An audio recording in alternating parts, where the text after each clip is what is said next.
Bueno, y comenzamos con nuestra capacitación en la reforma tributaria. ¿Cuándo se iniciará? El 2020. Pero lo que no se espera y se debe conocer para asesorar antes del 1 de enero del 2020 son decisiones estratégicas analizando el costo impositivo, no simplemente las tasas y no simplemente lo que se lee, sino que directamente analizando el costo impositivo. Recuerde que el libro digital gratuito de la reforma tributaria, que se llama Ley de Reordenamiento de modernización y simplificación del sistema tributario nacional, y que lo representamos con un árbol, lo podrá tener ya sea en nuestro canal YouTube Educación Tributaria Paso a Paso o también bajando de nuestra tienda online. Miremos quiénes son hoy, la cantidad de contribuyentes y cuáles son las principales obligaciones.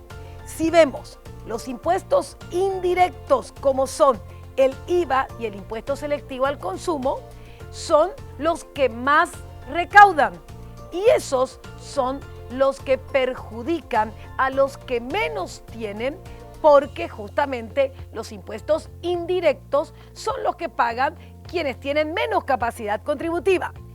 Entonces, bajo estos principios, justicia, equidad tributaria y apoyo a las familias de ingresos medios, se analizó esta torta de ingresos y se dijo, bueno, la renta empresarial aporta solamente el 1,3%, el IRAGRO prácticamente nada, y el impuesto a la renta personal hasta el año 2019 tenía por objeto formalizar la economía.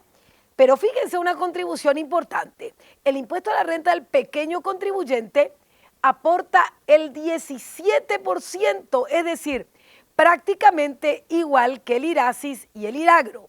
Por eso, bajo la premisa de justicia, equidad y apoyo a las familias de ingresos menores, lo que se hizo es, en lugar de aumentar los impuestos indirectos, como lo son el IVA y el selectivo al consumo, se centró la recaudación en las personas físicas con un nuevo impuesto, IDU, impuesto a los dividendos y utilidades, y un impuesto a la renta personal que cambia muchísimo, como lo vamos a ir viendo, porque trae diferentes categorías y diferentes tasas. ¿Quiénes son los que deben tomar las mayores precauciones antes del inicio de la reforma?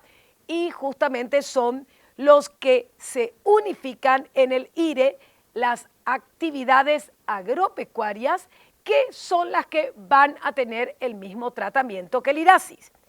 Pero ya habíamos hablado que la reforma tributaria es simplemente un proyecto nacional. La respuesta es no, no y no. Se encuentra basado con las reglas de la OCDE, que justamente son, ¿quién es la OCDE? Vamos a ver, es el órgano rector de la fiscalidad internacional, es decir, lo que hace es incorporar las reglas de la fiscalidad internacional a nuestra fiscalidad nacional, pero mucho cuidado, porque lo más importante no es simplemente la parte tributaria, sino la CEPRELAT, las reglas contra lavado de dinero, contra el terrorismo y mucho más, que debemos pasar el examen, puesto que de otra manera tendremos un bloqueo comercial directo. Esto se relaciona además con todo el cambio de la estructura y transparencia societaria. Por eso nosotros analizamos la reforma tributaria y la transparencia societaria en forma conjunta, y sobre todo las decisiones que hay que tomar antes que finalice el ejercicio 2019, teniendo en cuenta ambos costos impositivos. Entonces, la reforma tributaria se centra en esto que tenemos aquí, en las personas físicas. ¿Qué impuestos van a pagar las personas físicas? Van a pagar impuestos cuando la sociedad distribuya dividendos y utilidades o se presuma su distribución. Ahí es donde vamos a ver que el IDU es un impuesto que también se paga por lo que se presume su distribución.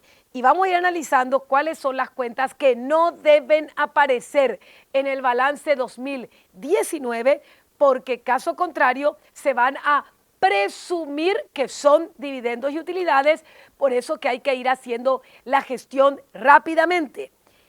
Pero se centra en la justificación del incremento del patrimonio y además trae todo un esquema en donde directamente existe una trilogía, no tiene un enfoque tributario y en realidad también hay un componente más que es el control justamente con las reglas de los aportes a las cajas sociales y al IPS. No más acciones al portador, libro de registros y beneficiarios finales. La comunicación de la transferencia de las acciones forma parte de la reforma. ¿Cuándo empezó esto?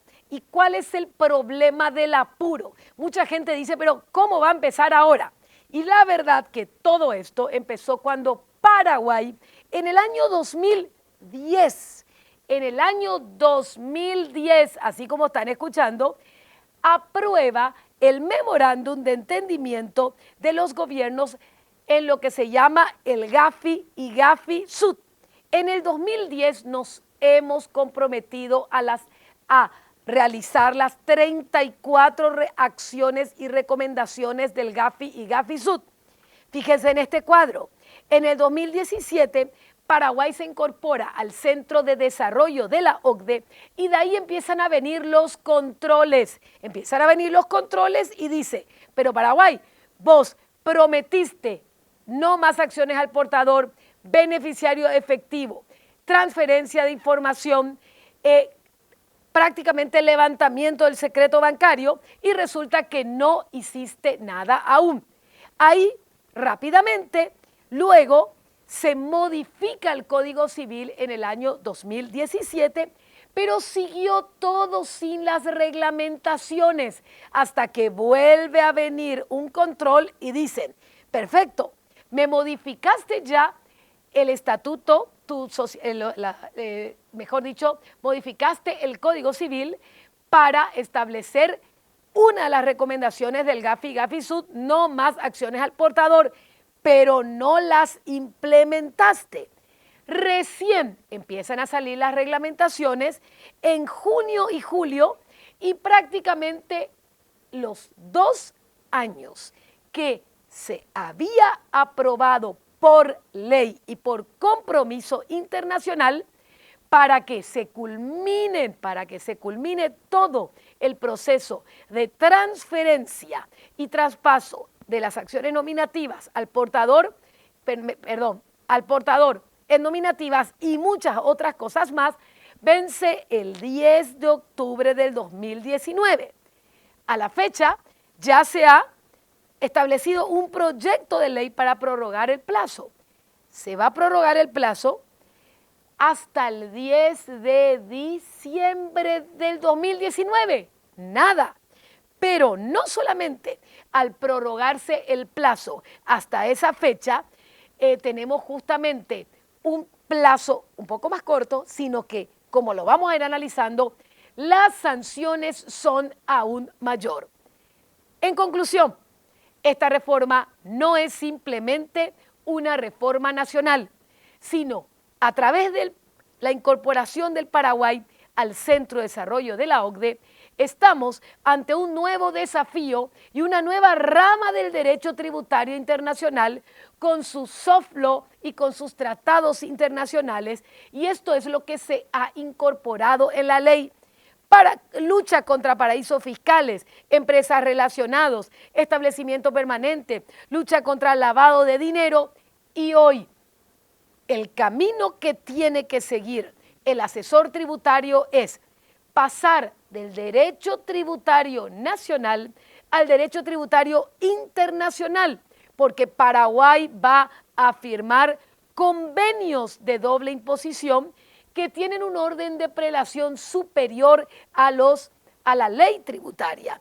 Acuerdos entre estados, de ahí que la nueva fase de la asesoría tributaria es tratados internacionales que van a ser multilaterales. Eso es, de un día para otro no vamos a tener que ver qué dice nuestra ley tributaria, sino qué dice el convenio con Uruguay, el convenio con Brasil, el convenio con la Unión Europea, el convenio con diferentes países y luego recién tener las normas nacionales.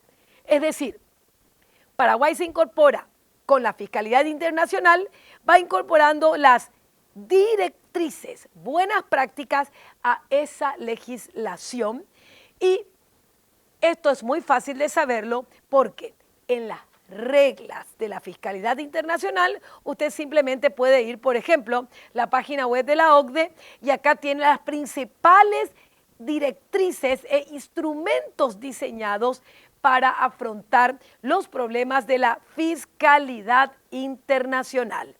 En conclusión, nuestro nuevo árbol, nuestra nueva estructura tributaria, que va a ser la que nos va a acompañar durante todo este proceso pre-inicio de la reforma tributaria, año 2020, trae incorporada estas directrices. Solamente entendido este concepto internacional y esta nueva forma de estructura basada en directrices que se van internalizando en la legislación paraguaya directamente y otras que se estarán firmando por convenios internacionales, vamos a entender la reforma. Primera lección. Reforma tributaria vigente a partir de enero del 2020, incorporando las directrices y las buenas prácticas, los estándares internacionales y teniendo una estructura que permita al Paraguay hablar el mismo idioma tributario que los demás países.